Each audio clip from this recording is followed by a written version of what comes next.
My name is Dudu Tebe from Botswana. There was a wooden house, and that is where things started from. It was a fine house. Whatever was going on in your grandmom's house, that is what is going on in your life. Man of God, what you said, I can confirm to be true.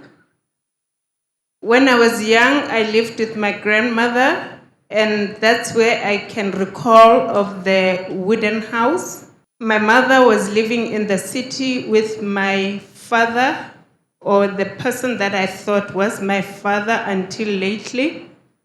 And I lived with my grandmother until I started school, and I was 6 years then.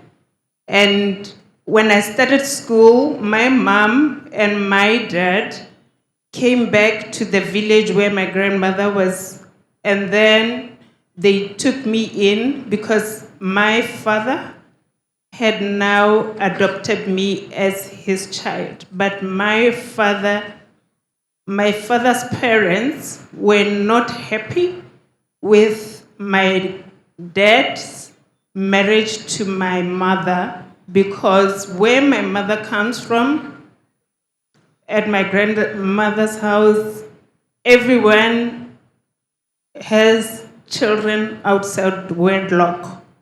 2 years later, my father committed suicide in front of me and my mother. And I loved him. I was very attached to him because I didn't know that he's not my real father. You feel depressed, lonely, desperate, and you don't know your tomorrow. Whatever your tomorrow brings, just accept it because you feel rejected.